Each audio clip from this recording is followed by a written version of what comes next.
Donald Trump confronts North Korea and promises to solve all the world's problems. During his speech, the president stated that current meetings with President Xi Jinping were absolutely terrific as the world leaders discuss issues of North Korea and trade. Trump said, "There can be no more important subject than China-US relations. I look forward to many years of success and friendship. I believe we can solve almost all of the world's problems and probably all of them." On issues of trade, the firebrand Republican stated, past administrations allowed it to get so far out of kilter, indicating he is set to take a more aggressive stance in remedying the imbalance between the two superpowers. The president was positive about his relationship with Mr. Jinping by describing the two as having great chemistry. The Chinese leader stated that the two nations have made important progress this year and declared he believes there is a solution to that with regard to diffusing threats imposed by North Korea.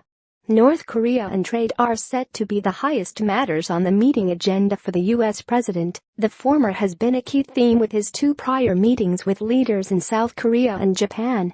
The news of the positive start made by the president comes after experts recently stated that his demands for China to toughen its stance on North Korea will lead to no substantial progress on de-escalating World War III threats from the nuclear-armed regime.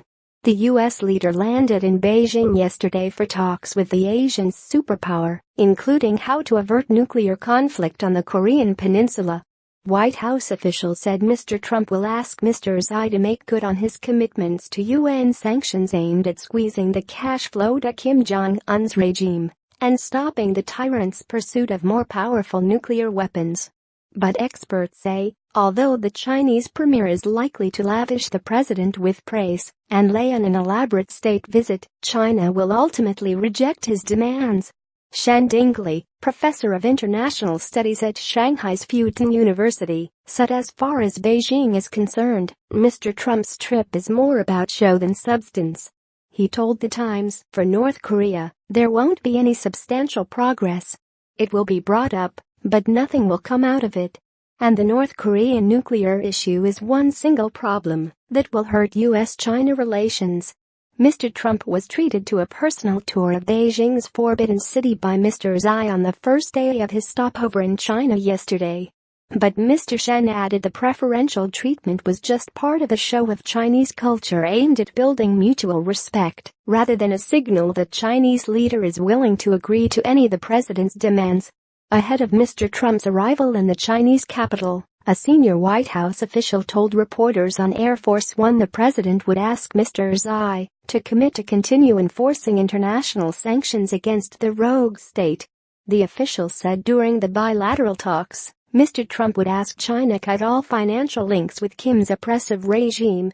But Beijing said it was already fully and strictly upholding UN sanctions, which are aimed at restricting Kim's cash flow and hampering his nuclear weapons program.